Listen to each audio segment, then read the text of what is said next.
অন্য দিনের তুলনায় আজকে একটু সকাল সকাল উঠেছিলাম।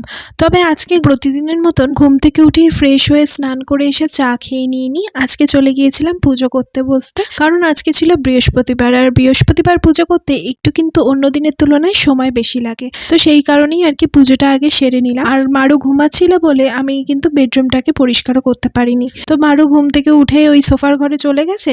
তো সেখানে বসে বসে ও এখন টিভি দেখছে, আর আমি এদিকে বিছানাটা ক্লিন করে নিই। আর বিছানাপত্র যদি পরিষ্কার না থাকে দেখবে কোনো কিছুই কিন্তু ভালো লাগে না। আর সকালবেলা চাও খাওয়া হয়নি এখনো, তাই ভাবলাম এবার বিছানাটা পরিষ্কার করে এবার একটু শান্তি মতন বসে চাটা খেয়ে। আর সকালের চাটা না আমি একটু রিল্যাক্সেই খেতে পছন্দ করি। এক একদিন এক একটা জিনিস দেখতে দেখতে চা খাই, বেশ ভালো লাগে। তো চা খাওয়া হয়ে যাওয়ার পরে মারুকে রেডি করে স্কুলে দিয়ে এসেছিলাম, দিয়ে তারপরে আমি এসে একটু ব্রাউনি খাচ্ছিলাম, যেটা আগের দিন মারুর বাবা নিয়ে এসেছিল। তো এইটাই খেতে খেতে আজকের ভিডিওটা এখানেই শেষ করছি। চলো বাই।